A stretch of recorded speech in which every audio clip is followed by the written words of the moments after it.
Ao vivo, hoje aqui no estúdio, o nosso Silmar César Miller. Bom dia, Silmar. Muito bom dia, meu caro Otávio. Bom dia aos nossos amigos do Terra Viva. Hoje eu garanti a chegada do Silmar aqui, porque eu passei lá na porta da casa hora. dele, em cima da hora aqui. Como caminham nossas commodities agrícolas e o mercado financeiro hoje? Tavinho, destaque hoje para a continuada queda do petróleo. O petróleo caiu bastante nos últimos dias, ontem particularmente. Novamente em queda agora, o petróleo tipo Brent, que é referência para o nosso aqui, caindo mais 1%. Nesta quinta-feira, agora 84 dólares e 90 centavos o barril. Ou seja, uma despencada, né? Para quem viu o petróleo faz pouco tempo aqui perto dos 100 dólares, houve um recuo aqui bastante expressivo, bastante acentuado nos últimos dias. E tudo isso reflete preocupações com a economia mundial, particularmente com a economia americana, tendência de mais aumento de juros por lá. A gente pode comentar um pouco mais sobre essa situação. Isso está afetando muito os mercados, alguns mercados, mercado financeiro e o próprio mercado de commodities, como é o caso do petróleo. O petróleo reflete muito diretamente a situação da economia global. A economia está indo bem, se consome mais petróleo, o preço sobe. E o inverso também acontece. E é o que está acontecendo nesse momento, a preocupação realmente com a economia global, petróleo despencando no mercado internacional. Mercado financeiro, o dólar subindo mais um pouquinho, está quase 5,16, ou seja, o dólar está bastante firme, por razões também semelhantes a essa que eu comentei, que tem a ver com o petróleo, preocupação com a economia dos Estados Unidos. O índice Bovespa, mercado de ações, está em alta hoje até, mas uma alta pouco expressiva, 0,3% a 113.900 pontos. O índice Bovespa na B3. Mercado de commodities agrícolas com predominância de altas nesta quinta-feira. Milho subindo 0,2% na Bolsa de Chicago, soja cai. Soja, com a própria pressão da colheita americana, está ajudando nesse comportamento aqui de empurrar os preços da soja para baixo, né? Ajudando no sentido oposto, né? Trigo subindo 0,5%, caiu ontem, hoje volta a subir, o pessoal começa a comprar porque os preços estão bons, para o comprador, obviamente. Na Bolsa de Nova York sobe o algodão, mercado que está bastante firme, aliás, o Brasil aqui vai aproveitar essa alta do algodão para plantar mais algodão ainda na próxima safra. Ontem saiu uma primeira previsão para a próxima safra algodoeira brasileira, crescimento de 8% na área, tá vendo? O pessoal está animado aqui com os preços. E também por falta de opções, né? O milho está ruim, então o negócio é plantar mais algodão no lugar do milho, por exemplo, no Mato Grosso. Açúcar sobe 0,7%, suco de laranja também, uma alta forte, mercado bastante aquecido, 2,7% de alta. Na contramão, o café, 0,4% de queda, cacau também cai, 1,2%, e o boi gordo também com recuo hoje, pelo menos no mercado futuro, tá vindo queda de 0,5%, mas no mercado físico eu estou vendo aqui, continua as altas. Boi gordo aqui com alta em Cuiabá hoje, passando dos R$200, 202. Campo Grande, Mato Grosso do Sul, já está batendo 235, alta de 2,2%. Oeste Gaúcho também dando uma reagida aqui, 2,9%. Lá é por quilo vivo, R$ 7,05. Então, o preço reagindo, continua essa trajetória aqui de melhora, até porque é pico de entre safra agora, está vindo. Tem pouca oferta, então, uma reação que é muito bem-vinda. E essa regulamentação do mercado de créditos de carbono aí, que foi aprovada? Eu não estou acompanhando, também te confesso diretamente que não acompanhei, estou por fora, efetivamente, dessa questão do crédito de carbono. Né? Tá. Mas vem de encontro a essa política nova do governo aí de incentivar políticas públicas no sentido de energia limpa. Deixar a agricultura de fora, né? No projeto do Congresso. Deixar a agricultura de fora. Gente reclamando. Isso infelizmente. Sabe que eu lembrei de você hoje? Eu fui comprar 3 limões no supermercado. Paguei R$ 5,17 por 3 limões. Bem que você falou aqui que o limão estava caro. 35% de aumento no mês de setembro, né? Eu comentei isso aqui. Você comentou. Né? Eu falei para você que essa notícia não podia ser divulgada, porque senão o preço da caipirinha ia ficar maior. Chegou lá. Vem cá, a gente vinha conversando no carro, você já tocou no ponto aí. Surgiu uma notícia nova aí e que mexe diretamente aí com os investimentos estrangeiros no Brasil, que é a taxa de juros nos Estados Unidos. Corrigida ontem, eu estava ouvindo um economista e um jornalista brilhante aí em rádio, é o Sadenberg, posso falar, eu gosto muito de Sadenberg.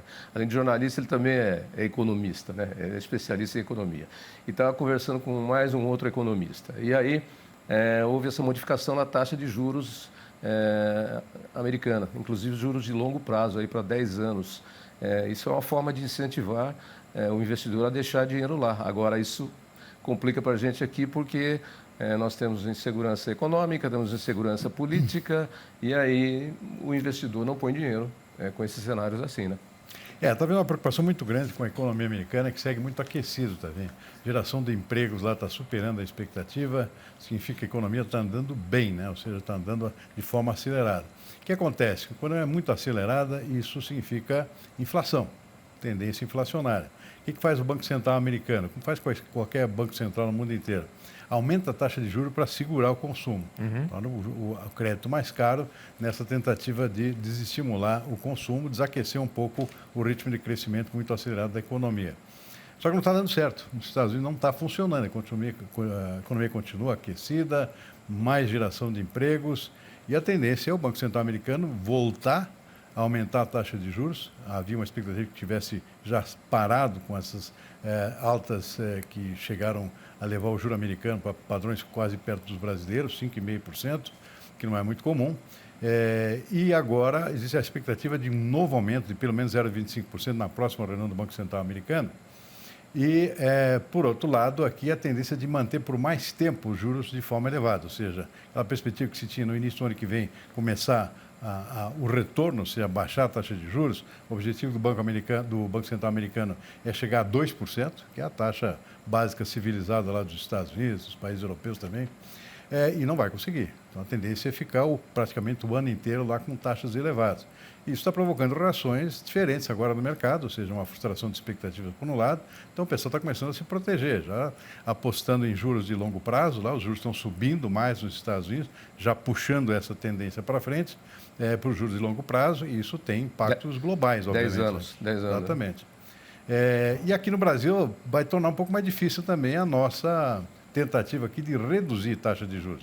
O Brasil está na contramão das economias avançadas, mas não pode ignorar, né? Não pode ignorar esse tipo de comportamento, que tem impactos internos. A gente está vendo aqui que uma das consequências é a alta do dólar, por exemplo. O dólar está muito aquecido, a cotação da moeda americana deu um salto por conta exatamente dessa perspectiva lá nos Estados Unidos. O dinheiro foge para lá, sai daqui, consequentemente o dólar sobe, né? Com a fuga de investimentos aqui no Brasil.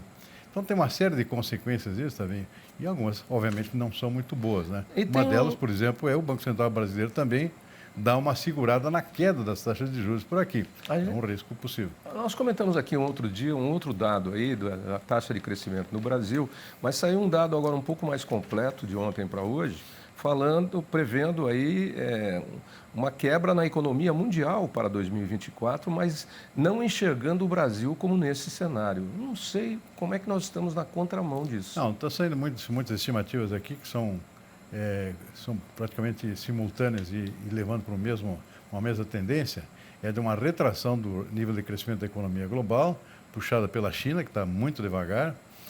Para os Estados Unidos, caso se aumente, continue aumentando a taxa de juros, também a tendência da economia americana também dá sofrer um tranco, né? Exatamente. A economia europeia ainda não conseguiu se recuperar de toda essa crise lá provocada pela guerra da Ucrânia, também segue muito devagar. Então, é praticamente generalizado esse movimento contracionista da economia global, na contramão do Brasil. Só que o Brasil não é uma ilha, né? Então, esse ano está na contramão, está crescendo bastante, mas o ano que vem vai pagar a conta. E é uma lista que não tem só Brasil. Tem Índia, tem México, tem alguns dos BRICS aí. China, inclusive. A Índia eu diria que está bem ainda, está um pouco na contramão, pelo menos por enquanto. Mas para o ano que vem tem essa tendência de contração. O próprio Banco Mundial divulgou novas estimativas, reduzindo o ritmo de crescimento para o ano que vem da economia como um todo, né? Por conta dessas grandes economias, principais economias, sofrendo essa contração. E o Brasil, infelizmente, também tem essa tendência, né? Quando se fala com qualquer economista hoje, ele está crescendo bastante esse ano, pode superar os 3%. Ontem saiu uma nova estimativa de 3,3% de crescimento para esse ano. A ano que vem continua lá no 1,5% lá no máximo. Mas o fato mesmo é que os Estados Unidos não é mais o mesmo, né? A economia americana... Teve até um casal de amigos viajando agora recentemente por lá e viajou de carro e foi parando, cruzou lá os Estados Unidos, coast to coast, e viu muita pobreza, muita gente na rua, muita gente, e agora com o caso dessa droga nova aí, o fentanil, que está matando 300 pessoas. Como é que é isso, né?